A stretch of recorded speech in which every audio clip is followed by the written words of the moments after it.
Honorable President of India, Srimati Draupadi Murmu, addressed to the nation on the eve of 74th Republic Day. Let us go through the detailed press release of the Honorable President of India.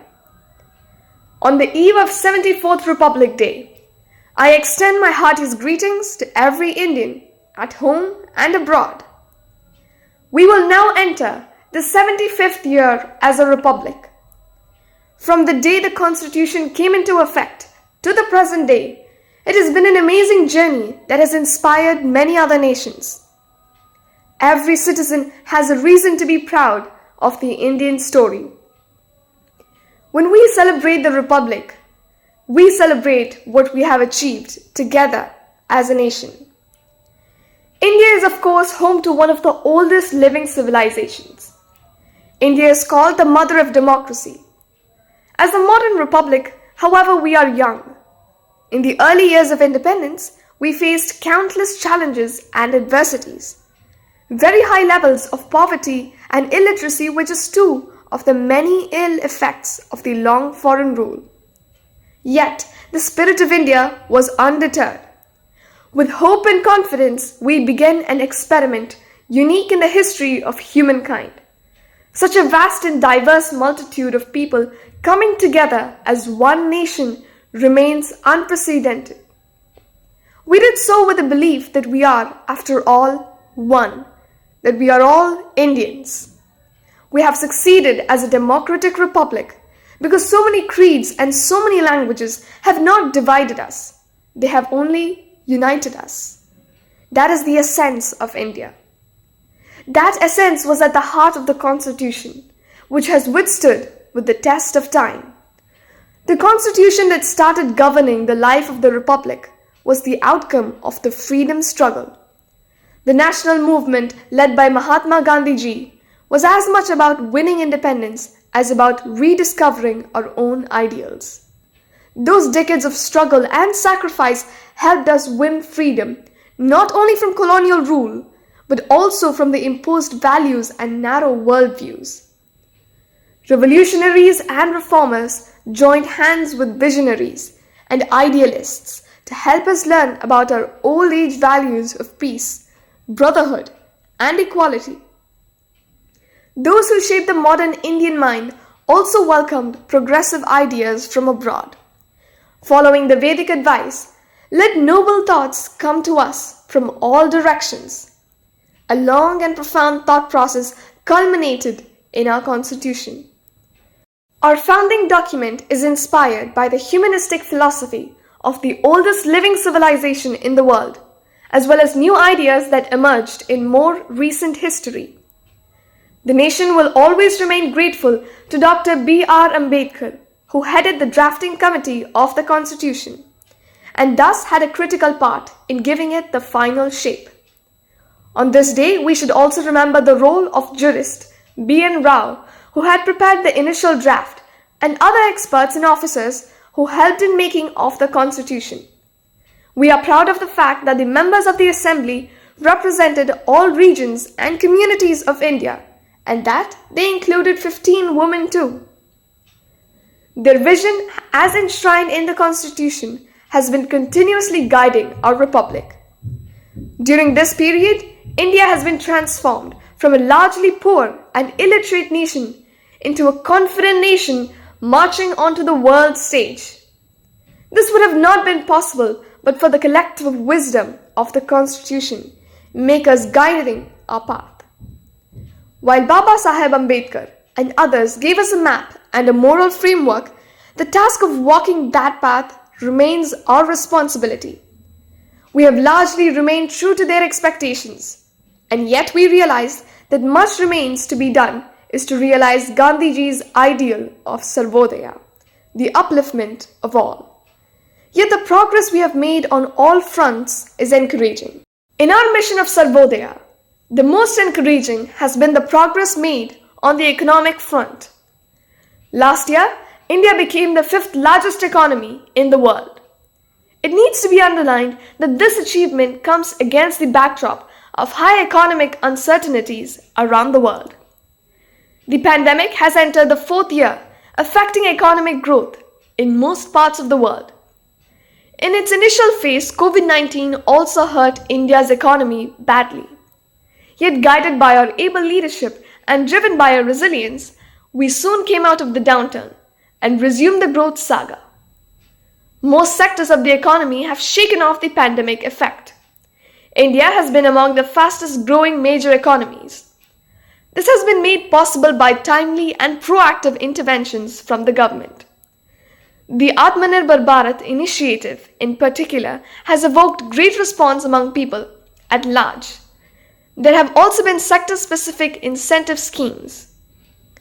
It is a matter of great satisfaction that those on margins have also been included in the schemes and programs, and they have been helped in tiding over difficulties. By implementing the Pradhan Mantri Garib Kalyan Anna Yojana, announced in March 2020, the government ensured food security for poor families at a time when the country was facing economic disruption in the wake of the unprecedented outbreak of COVID-19. Because of this help, no one had to go hungry. Keeping the welfare of poor families paramount, the duration of the scheme was extended successively, benefiting about 81 crore fellow citizens. Further extending this assistance, the government has announced that even during the year 2023, the beneficiaries will get their monthly ration free of cost. With this historic move, government has undertaken the responsibility of carrying the weaker sections from also enabling them to benefit from economic development. With the economy on the sound footing, we've been able to begin and carry forward a series of praiseworthy initiatives. The ultimate goal is to create an environment in which all citizens can individually and collectively realize their true potential and prosper. As right education builds the right foundation for this purpose, the National Education Policy has introduced ambitious changes. It rightly addresses the twofold aims of education as an instrument for economic and social empowerment and as a means to explore the truth. Policy makes our civilization lessons relevant for contemporary life, while also preparing the learner for the 21st century challenges. The National Education Policy appreciates the role of technology in expanding and deepening the learning process. As we have come to realize since the early days of COVID-19, technology offers life-changing possibilities. The Digital India mission is striving to make information and communication technology inclusive by bridging the rural-urban divide. More and more people in the far-flung places have been reaping the benefits of Internet and are receiving a variety of services provided by the government. As the infrastructure expands, we have reasons to be proud of our achievements in the domain of science and technology. India has been among the handful of pioneers in space technology. As long-pending reforms in the sector are underway, private enterprises are now invited to join the quest. The Gaganyaan program to carry Indian astronauts into the space is under progress. This will be India's maiden human space flight. Yet, even as we reach out to the stars, we keep our feet on the ground. India's Mars mission was powered by a team of extraordinary women, and our sisters and daughters are not far behind in other areas too. Women's empowerment and gender equality are no longer mere slogans, as we have made great progress towards these ideals in recent years. With people's participation in Beti Bachao, Beti Padhao campaign, women's representation have been rising in every sphere of activity. During my visits to various states, educational institutions, and while meeting delegations of various professionals, I am amazed by the confidence of young women. I have no doubt in my mind that they are the ones who will do most to shape tomorrow's India. What miracles cannot be achieved if this half of the population is encouraged to contribute to nation building to the best of their ability? The same vision of empowerment guides to the government's approach to the marginalized communities, including the scheduled castes and scheduled tribes. In fact, the aim is not only to remove the hurdles and help them in development, but also to learn from them. Tribal communities in particular have rich lessons to offer in many areas, ranging from protecting the environment to making the society more cohesive. Dear fellow citizens, as a result of series of initiative in the recent years to transform all aspects of governance and unleash creative energies of people, the world has started to look at our India with a new sense of respect. Our interventions in various world forums have started making a positive difference. The respect that India has earned on the world stage has resulted in new opportunities as well as responsibilities. This year, as you know, India holds the presidency of the group of 20 nations. With our motto of universal brotherhood, we stand for peace and prosperity of all. Thus, the G20 presidency is an opportunity to promote democracy and multilateralism and the right forum for shaping a better world and a better future. Under India's leadership, I'm sure G20 will be able to further enhance its efforts to build a more equitable and sustainable world order. As G20 represents about the 2/3 of the world population and around 85% of the global GDP, it is an ideal forum to discuss and find solutions for many global challenges. To my mind, global warming and climate change are the world's most pressing. Global temperatures are rising and incidents of extreme weather are increasing. We are faced with dilemma to lift more and more people out of poverty. We need economic growth, but that growth also comes from fossil fuels. Unfortunately, the poor bear the brunt of global warming more than others. Developing and popularizing alternative sources of energy is one of the solutions. India has taken a commendable lead in the direction by giving a policy push to solar energy and electric vehicles. At the global level, however, emerging economies need a helping hand from advanced nations in the form of technology transfer and financial support. To maintain the balance between development and environment, we have to look at the ancient traditions with a new perspective. We need to reconsider our basic priorities.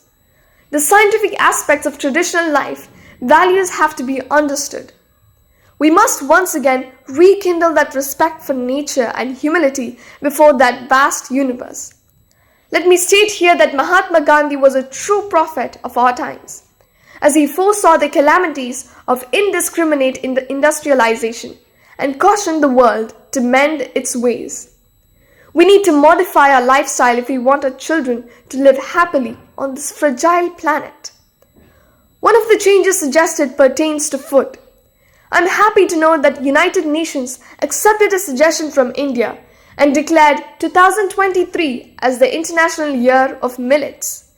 Millets were essential ingredients of our diet, and they are making a comeback among the sections of society. Coarse grains like millets are eco-friendly, and as they require less water to grow, and yet they provide high level of nutrition. If more and more people turn to millets, it will help conserve ecology and also improve health. One more year has gone by for the Republic, and another year commences. It has been a time of unprecedented change.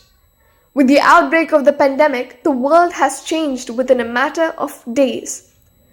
During these years, whenever we have felt that we have finally put the virus behind, it raises its ugly head.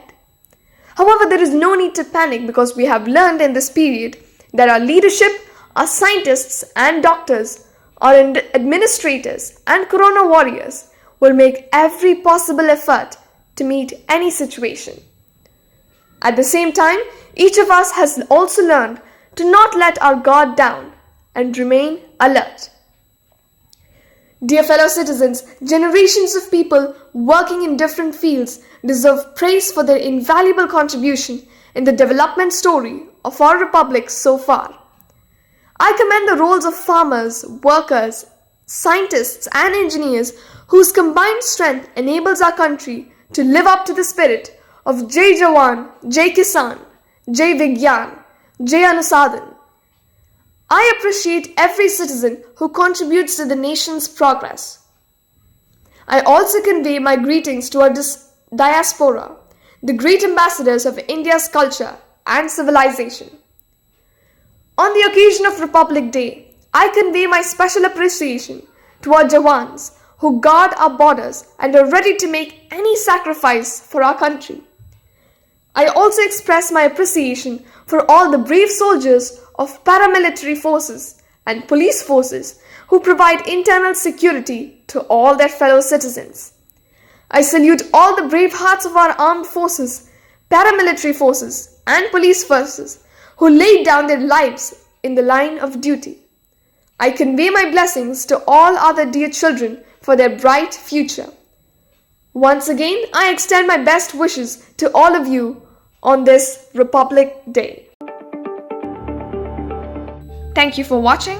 Stay tuned for more updates from Saudi Tamil Media. Signing off, Gisha Sridhar.